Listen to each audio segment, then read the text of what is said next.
तो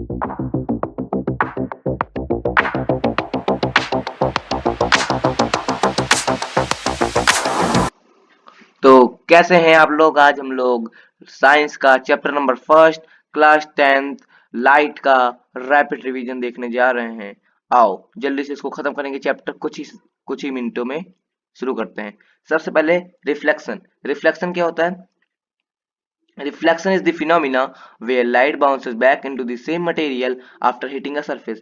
Reflection एक phenomena है जहां लाइट बाउंस होती है, ठीक है, सरफेस को हिट करने के बाद। दो लॉ ऑफ रिफ्लेक्शन पढ़ेंगे। पहला लॉ ऑफ रिफ्लेक्शन क्या बोलता है? फर्स्ट लॉ ऑफ रिफ्लेक्शन और सेकंड लॉ ऑफ रिफ्लेक्शन। पहला लॉ ऑफ रिफ्लेक्शन बोलता है the incident ray, reflected ray and the normal to the surface at the point of incidence और लाइन द सेम प्लेन। ये पहला law बोलता है जो इंसिडेंट रे है, रिफ्लेक्टेड रे है और नॉर्मल सारे एक पॉइंट जगह पे लाई करेंगे। कहां पर? पॉइंट ऑफ इंसिडेंस पे। जिसपे इस फिगर में देख सकते हैं आप लोग, ये है एंगल ऑफ इंसिडेंस, ये है एंगल ऑफ रिफ्लेक्शन, ये एंगल ऑफ इंसिडेंस है, ये एंगल ऑफ रिफ्लेक्शन है। इंसिडेंट रे, रिफ्लेक्टेड रे और नॉर्मल सारे एक पॉइंट पे लाइक करते हैं, जिस पॉइंट को क्या बोलते हैं? Point of incidence. अगर आप इस वीडियो का ज्यादा अच्छे से पढ़ना चाहते हैं तो आप लोग मेरे चैनल पर जाकर साइंस नोट्स पे, साइंस वीडियो पे जाके इसको देख सकते हैं, और बहुत ही अच्छी तरह से एक्सप्लेन हमने किया उस पे आप देख सकते हैं। और यहाँ पर अभी हम जल्दी जल्दी कर रहे हैं, ये रैपिड रिवीजन है। तो सेकंड लॉ ऑफ रिफ्लेक्शन क्या होता है? सेकंड लॉ ऑफ रिफ्लेक्शन बोलता है the angle of incidence is always equal to the angle of reflection. कि जो एंगल ऑफ इंसिडेंस होगा, ये वाला एंगल, एंगल ऑफ रिफ्लेक्शन के हमेशा क्या होता है? इक्वल होता है। In other words, the angle between the incident ray and the normal is equal to the angle between reflected ray and the normal. Angle between incident ray और normal की को कौन सा क्या बोलते हैं हम लोग? Incidence angle. और रिफ्लेक्टेड रे और नॉर्मल बीच में जो एंगल बनता है उसे reflected angle. Properties of image form by plane mirror. जो प्लेन मिरर इमेज फॉर्म करती है उसकी प्रॉपर्टीज हम पढ़ने चाहेंगे। पहला क्या है? An image form by a plane mirror is virtual और इरेक्ट। जो प्लेन मिरर है हमेशा वर्चुअल और इरेक्ट इमेज फॉर्म करता है। इमेज लेटरली इन्वर्टेड, हमेशा लेटरली इन्वर्टेड रहती है, मतलब उसका लेफ्ट साइड वाली चीज राइट साइड दिखती है और राइट साइड वाली चीज लेफ्ट साइड दिखती है। Third, the image formed is far behind the mirror as the object in front of it. मतलब जो ऑब्जेक्ट डिस्टेंस होगी वो हमेशा इमेज डिस्टेंस के बराबर होगी। चौथा point, the size of image is equal to the object. जो साइज, जितनी साइज की इमेज होगी उतनी साइज का ऑब्जेक्ट भी होगा, मतलब जितना साइज का ऑब्जेक्ट होगा उतनी साइज का इमेज भी होगा, भाई सेम बात है। स्पेरिकल मिरर क्या होता है? Spherical mirror is a mirror that has the shape of a piece cut out of a spherical surface. स्पेरिकल मिरर एक मिरर है जिसके पास शेप होता है कट ऑफ स्पेरिकल सरफेस। ये तो जिसके पास स्पेरिकल सरफेस होता है वही स्पेरिकल मिरर होता है। दो टाइप के स्पेरिकल मिरर होते हैं, कॉन्वेक्स एंड कॉनकेव। ये कॉन्वेक्स मिरर है और ये कॉनकेव मिरर है। कॉन्वेक्स मिरर क्या होता है? A convex mirror is a mirror curved mirror with a reflective surface that bulges outward similar to the shape of a sphere। Sphere की तरह शेप रहता है, ये स्पेयर की तरह ऐसा शेप रहता है इसका, जिसको कट कर लेते हैं। इसमें रिफ्लेक्टिंग सरफेस आउटवर्ड रहता है और पॉलिश सरफेस इनवर्ड। इसमें कॉनकेव में क्या होता है? रिफ्लेक्टिंग सरफेस इनवर्ड होता है और पॉलिश सरफेस आउटवर्ड होता है। Image form by convex mirror. Convex mirror का इमेज फॉर्मेशन आओ देख लेते हैं। सबसे पहले अगर ऑब्जेक्ट को इन्फिनिटी पे रखते हैं हम लोग, कॉन्वेक्स मिरर में, ना कि कॉनकेव मिरर में, पहले कॉन्वेक्स रखते हैं। अगर इन्फिनिटी पे रखते हैं इमेज को, ऑब्जेक्ट को, तो वो फोकस पे बनता है बिहाइंड दी मिरर। और अगर हम लोग रखते हैं उसको किस पे? इन्फिनिटी और पोल के बीच में, चाहे कहीं पे भी रख दें, तो पोल और फोकस के बीच बनेगा बिहाइंड द मिरर। यही position of object, image, size of image, nature of image. तो इन्फिनिटी पे रखेंगे तो फोकस भी बनेगा बिहाइंड द मिरर, जो छोटा रहेगा, पॉइंट साइज रहेगा, वर्चुअल इरेक्ट रहेगा इमेज, क्योंकि हमेशा कॉन्वेक्स मिरर कौन सा बनाता है? Point nature of image virtual and erect. और बिटवीन इन्फिनिटी और पोल ऑफ द मिरर रखूंगे तो between P and F behind the mirror and definition and virtual and erect. अब कॉनकेव मिरर की अगर बात करें इमेज फॉर्मेशन, तो सबसे पहले अगर इन्फिनिटी पे रखोगे तो फोकस पे बनेगा और फोकल प्लेट पे जो रियल रहेगा इन्वर्टेड रहेगा और छोटी रहेगी साइज पे। दूसरा, beyond the centre of curvature. अगर सेंटर ऑफ कर्वेचर के बियॉन्ड रखोगे, मतलब पीछे रखोगे, तो प्रिंसिपल फोकस और सेंटर ऑफ कर्वेचर के बीच में बनेगा, रियल और इन्वर्टेड रहेगा। सेंटर ऑफ कर्वेचर पे रखोगे तो सेंटर ऑफ कर्वेचर में बनेगा, रियल इन्वर्टेड रहेगा और ऑब्जेक्ट के इक्वल रहेगा। अगर फोकस और सेंटर ऑफ कर्वेचर के बीच में रखोगे तो सेंटर ऑफ कर्वेचर के बियॉन्ड रहेगा, रियल रहेगा, इन्वर्टेड रहेगा और ऑब्जेक्ट से बड़ा रहेगा। अगर प्रिंसिपल फोकस पे रखते हैं तो इन्फिनिटी बनता है और बहुत ही ज्यादा मैग्नीफाइड भी होगा। बिटवीन दी पोल और प्रिंसिपल फोकस के बीच में रखते हैं तो मिरर के बिहाइंड वर्चुअल इरेक्ट या मैग्नीफाइड होगा। मैं दोबारा कह रहा हूँ कि इसमें बहुत ही तेज तेज पढ़ा रहा हूँ। अगर आपको इस पे अच्छे से इसके बारे में पढ़ना है तो आप मेरे लॉन्ग वीडियो देख सकते हैं, जो कि दो दो पार्ट में है, 2 लेक्चर है, आधे आधे घंटे का, 1 घंटे का पूरा लेक्चर आपको मिल जाएगा, जिसकी लिंक मैं भी दोनों का डिस्क्रिप्शन पे और कमेंट पिन कर दूंगा, जहाँ से आप जाके उसको देख सकते हैं अगर अच्छे से ना समझ आ रहा हो तो। ये रैपिड रिवीजन है, अगर अपना रिवीजन करना चाहते हैं तो आप इस वाले वीडियो को देख सकते हैं। Use of spherical mirror. Spherical mirror की यूज कहाँ होता है? सबसे पहले कॉनकेव मिरर का यूज कहाँ होता है? हाँ, कॉनकेव मिरर का फोकल लेंथ हमेशा नेगेटिव होता है। It excel in focusing and magnification, finding uses in telescope, headlight and personal grooming with their wide field of view. ठीक है, तो ये टेलीस्कोप में यूज होते हैं, हाई हेडलाइट में यूज होते हैं, ग्रूमिंग में यूज होते हैं, ये क्योंकि मैग्नीफाइड इमेज बनाते हैं। और सेविंग मिरर कौन सा यूज होता है? कॉनकेव मिरर में। कॉन्वेक्स मिरर का फोकल लेंथ पॉजिटिव होता है। ये सेफ्टी व्हीकल में मतलब सिक्योरिटी सिस्टम, मतलब ये जो रियर व्यू मिरर रहता है वो कन्वेक्स मिरर रहता है। साइन कन्वेंशन की बात करते हैं तो object on the left light comes from left, मतलब ऑब्जेक्ट हमेशा लेफ्ट में रखा जाता है और लाइट हमेशा लेफ्ट से आती है। Start measuring from mirror pole, हमेशा पोल से ही मेजर करना चाहिए। Left is negative, right is positive. Left negative है, राइट पॉजिटिव है, ऊपर पॉजिटिव है, above the principal axis positive and below the principal axis is negative. कुछ इंपॉर्टेंट पॉइंट देखते हैं। The object distance is always negative, object distance जो रहती है हमेशा नेगेटिव लेंगे हम लोग। The image distance is positive if the image form behind the concave mirror and negative if the image is formed in front of mirror. अगर front of mirror बनेगी तो नेगेटिव रहेगी, अगर बिहाइंड द मिरर बनेगी तो positive रहेगी, और अगर फ्रंट ऑफ मिरर बनेगी तो नेगेटिव रहेगी। The image distance is always positive for convex mirror, जो इमेज का डिस्टेंस रहता है वो हमेशा पॉजिटिव रहता है कॉन्वेक्स मिरर के लिए। और कॉनकेव मिरर के लिए पॉजिटिव कब रहेगा? जब बिहाइंड अ कॉनकेव मिरर, और नेगेटिव रहेगा कब? फ्रंट ऑफ मिरर अगर बनेगा। The focal length of a concave mirror is always negative, मैंने बता दिया, और convex mirror is always positive. The height of an object is always positive, जो हाइट रहती है ऑब्जेक्ट का हमेशा पॉजिटिव रहता है। If the image is erect then the height is taken as positive and if the image is inverted then the height is taken as negative. अगर height erect है, मतलब वर्चुअल इरेक्ट इमेज फॉर्म हो रही है तो positive होगा, और real inverted होगी तो नेगेटिव। मिरर फॉर्मूला होता है 1/f equal 1/u plus 1/v। Magnification क्या होता है? Magnification defines as the enlargement of the image form by a mirror whether it is a concave mirror और convex mirror related to the size of the object. मतलब magnification क्या होता है? मतलब कितना बड़ा इमेज है ऑब्जेक्ट के हाइट के द्वारा। तो m equal to H I upon H O, height of image upon height of object, को हम लोग v minus v upon u भी बोल सकते हैं। रिफ्लेक्शन खत्म होता है, रिफ्लेक्शन शुरू करते हैं। तब तक इसको आप लोग एक बार रिवाइज कर सकते हैं। ये इंपॉर्टेंट पॉइंट एक बार देख लीजिए, बहुत इंपॉर्टेंट है ये। इसी से हम लोग क्वेश्चन सॉल्व कर सकते हैं, न्यूमेरिकल जो सवाल है इसको थोड़ी देर आप देख सकते हैं।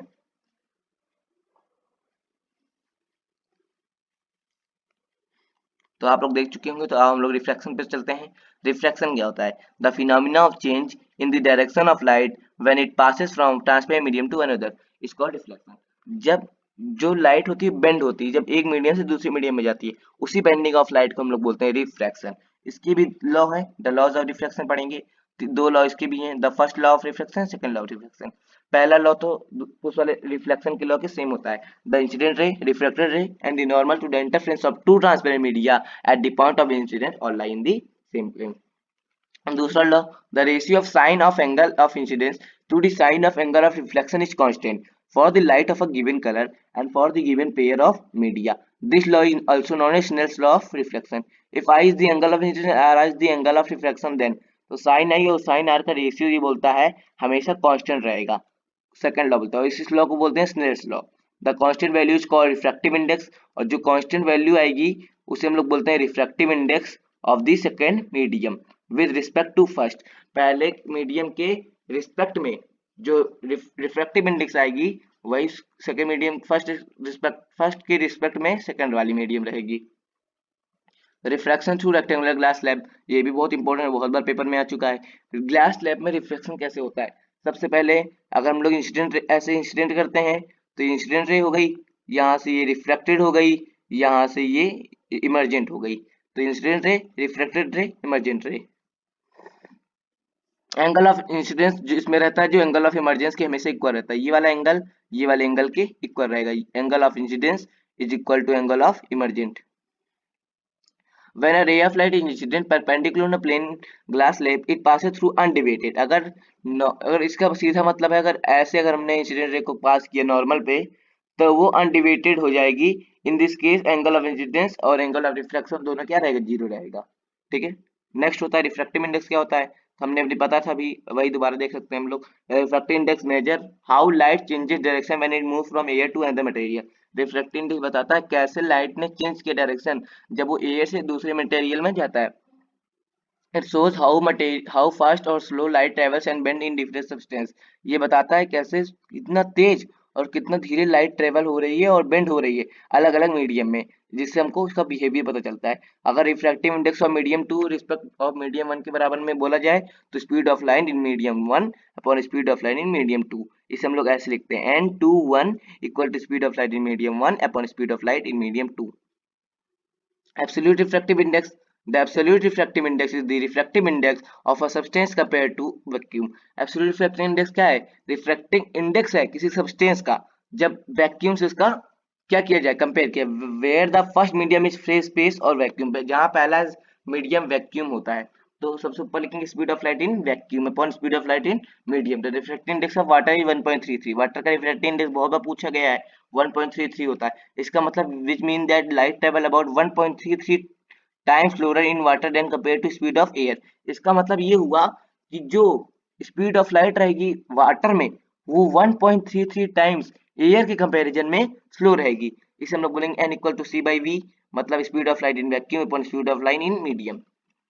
स्पेरिकल लेंसेज पे चलते हैं। स्पेरिकल लेंसेज या optical device that uses for two spherical transparent surface to converge और डाइवर्ज लाइट रेज। ठीक है, सबसे पहले convex lens and concave lens. Convex lens कौन सा लेंस होता है, ऐसे लेंस जो मिडिल में ठीक हों उन्हें क्या बोलते हैं, कॉन्वेक्स लेंस। और ये कन्वर्जिंग होते हैं, मैंने बताया था ये कन्वर्जिंग होता है। उसमें कौन सा होता है, कॉन्केव कन्वर्जिंग होता है, इसमें ये कन्वर्जिंग रहता है। और ये कॉन्केव में रहता है, मिडिल में थिन रहता है, और ये डाइवर्जिंग रहता है। ठीक है, डाइवर्ज कर देते हैं। Concave lens, concave lens thin in the middle and thicker at the edge. Edge पे क्या रहता है, ठीक रहता है। कॉन्केव लेंस यहाँ पर ठीक है और मिडिल में थिन है। And make light spread out. Convex lens, convex lens has a thicker middle and thinner edges. इसमें मिडिल ठीक रहता है और इनर थिन रहता है। मेक्स लाइट कन्वर्ज, जिससे कन्वर्ज होता है। इसको एक बार पढ़ लीजिएगा आप लोग, पढ़ लीजिए 2 मिनट। हाँ, तो सबसे पहले सेंटर ऑफ कर्वेचर दोनों के लिए सेम है, ये स्पेरिकल लेंस और स्पेरिकल मिरर के लिए सेम है, बट इसमें भी स्पेरिकल लेंस की बात करते हैं हम लोग। The centre of curvature for the spherical lens is the point on the principal axis that are the same distance from a lens as the radius of curvature. Centre of curvature ऐसा curvature मतलब mid point of the cut, जो oval हमने बनाते थे इसको ऐसे बनाते हैं, इसका जो मिड पॉइंट होता है इसी को हम लोग क्या बोलते हैं, मिड पॉइंट को सेंटर ऑफ कर्वेचर। दूसरा principal axis, an imaginary straight line passing through the two centre of curvature of a lens is called principal axis. एक इमेजिनरी लाइन जो पास होती है दो सेंटर ऑफ कर्वेचर से। Principal focus, the point where parallel lens meet और appears to diverge from concave lens, lens have to such point. Aperture क्या होता है, the aperture of spherical lens is the effective diameter, मतलब इसका lens का जो diameter होता है उसे अपर्चर बोलते हैं। ऑप्टिकल सेंटर क्या होता है, optical centre of a lens is where light passes through without bending. Optical centre ऐसा पॉइंट है जहां लाइट अगर हम लोग भेजते हैं तो वो विदाउट बेंडिंग चली जाती है। फोकल अभी हम लोग पढ़ेंगे इसको। फोकल लेंथ क्या होता है, focal length is the distance between principal focus और ऑप्टिकल सेंटर के बीच के जो डिस्टेंस रहती है उसे हम लोग बोलते हैं फोकल लेंथ। रे डायग्राम पढ़ते हैं आओ। सबसे पहले रे डायग्राम में 3 रूल है, उसको पढ़ लेते हैं पहले। पहला रूल बोलता है rays parallel to the principal axis converge at principal focus after refraction in the convex lens while they appear to diverge from the principal focus in a concave lens. मतलब जो रे पैरेलल रहेंगी principal axis के, converge हो जाएंगी principal focus पे after refraction, refraction के बाद ये तो दिखेंगी, ये तो while they appear to diverge मतलब दिखेंगी प्रिंसिपल फोकस से डाइवर्ज होते हुए। पहला रूल ये बोलता है। दूसरा, a ray passing through directed to the focus will emerge parallel to the principal axis के उल्टा। अगर प्रिंसिपल फोकस हम लोग लाइट अगर पैरेलल देते हैं और पास करेंगे तो पैरेलल हो जाएंगी प्रिंसिपल प्रिंसिपल एक्सिस के आफ्टर रिफ्लेक्शन और सॉरी आफ्टर रिफ्रैक्शन। ठीक है। थर्ड बोलता है अगर हम लोग ऑप्टिकल सेंटर से अगर कोई रे ऑफ लाइट पास करते हैं तो बिना इमर्ज हुए या डाइवर्ज हुए या डिविएशन हुए सीधी सीधी चली जाती है। कॉन्वेक्स लेंस का इमेज फॉर्मेशन, और इसको इमेज फॉर्मेशन ये है, और कॉन्केव लेंस का है। सबसे पहले कॉन्वेक्स लेंस का, अगर इन्फिनिटी पे रखेंगे तो फोकस पे, बियॉन्ड 2f पे रखेंगे तो बिटवीन f एंड 2f2, और अगर 2f1 पे रखेंगे तो 2f2, अगर बिटवीन 2f1 और f1 पे रखेंगे तो बियॉन्ड 2f2, और अगर f2 f1 नहीं सॉरी f1 पे रखेंगे तो इन्फिनिटी, और बिटवीन ऑप्टिकल सेंटर f1 पे रखेंगे तो ये वर्चुअल एंड इरेक्ट बनाएगी beyond two f1। Concave lens, देखो जब कॉन्वेक्स लेंस बोले तो कॉनकेव मिरर याद कर लो, और कॉनकेव लेंस बोले तो कॉन्वेक्स मिरर याद कर लो।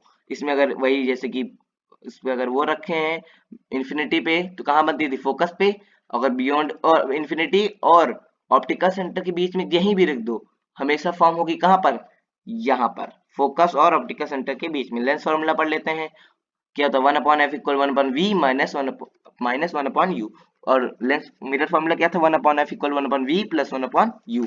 मैग्नीफिकेशन क्या होता है, the magnification of lens is the ratio of height of image, ये भी मैंने बता भी दिया है, हाइट ऑफ इमेज और हाइट ऑफ ऑब्जेक्ट का जो रेशियो रहता है उसी को हम लोग क्या कहते हैं, मैग्नीफिकेशन, जिसे हम लोग उसमें -v/u था, या मैग्नीफिकेशन इक्वल टू hi/ho, या तो v/u भी बोल सकते हैं। Last topic, power of lens. The power of lens is a measure of its ability to converge or diverge light and is defined as the reciprocal of its focal length. किसी lens की ability कितना वो converge कर सकती है light को या diverge कर सकती है, इसी को हम लोग पावर ऑफ लेंस बोलते हैं। ठीक है, ये फोकल लेंथ का रेसिप्रोकल था, P = 1/f। It is typically measured in dioptre. इसकी एसआई यूनिट क्या होती है, डायोप्टर होती है, and is calculated using the formula ये वाला, P = 1/f इन मीटर, ये ध्यान दीजिएगा, in metre. F = focal length metre, SI unit क्या होती है, डायोप्टर, इसको याद रखिएगा। अगर पावर हमारी पॉजिटिव आती है तो कॉन्वेक्स लेंस के लिए पावर है, और अगर पावर हमारी नेगेटिव में आती है तो कॉन्केव लेंस की पावर है। यहाँ पे हम लोग का खत्म होता है, मिलते हैं नेक्स्ट रैपिड रिवीजन में, तब तक के लिए बाय बाय, थैंक यू।